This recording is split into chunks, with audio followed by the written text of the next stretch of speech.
Hi guys! Welcome back muli sa channel na ito kung saan nag-upload tayo ng mga videos about YouTube tips and tricks, mga YouTube hacks at kung ano-ano pa tungkol sa pag-YouTube. Kagaya na lamang ng video na ito which is all about kung paano nag-work ang search at ang discovery system ng YouTube. Una ay kailangan ay malaman natin kung ano ang algorithm. Kaya kung gusto mo ang mga ganitong klaseng content, baka naman pwedeng pakipak ang subscribe button at kindly pindot itong notification icon para lagi kang present kapag may bago kaming upload. So without further ado, simulan na natin! Panoorin nyo hanggang sa dulo ang bidyong ito dahil kapag nauunawaan nyo ang detalye kung paano ba nadidiscover ang video nyo, ito ay magiging super helpful sa success ng inyong channel. Ang YouTube ay isang napakalawak at napakasikat na platform na laging may nag-upload ng hundreds of hours na video bawat minuto. Sa makatuwid, hindi kakayanin ng isang team o isang grupo sa YouTube para panoorin ang bawat video, kaya gumawa sila at nagre-rely sila sa algorithm para ito ang maghanap ng video para i-match nila sa mga viewers na magugustuhan nila at mag-e-enjoy. Ang algorithm is basically isang feedback loop na kung saan sinasala nila yung video sa bawat hilig o iba't ibang interest ng mga viewers.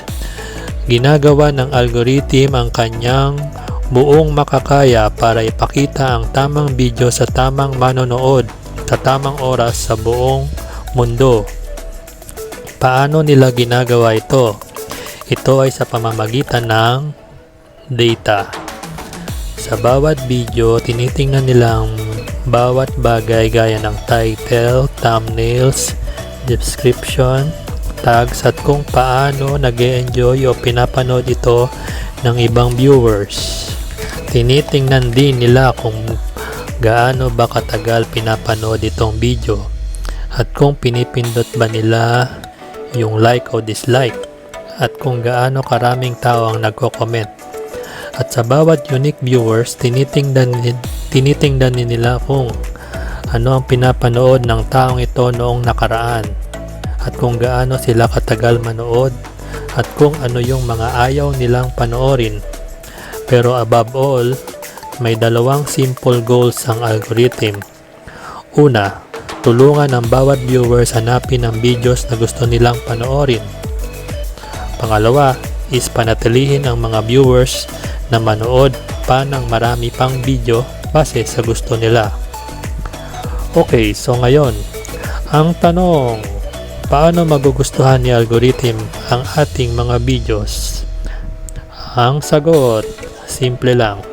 Dapat magustuhan ng mga audience o target audience ang video mo kasi ang boss ng algorithm ay ang mga audience pa rin.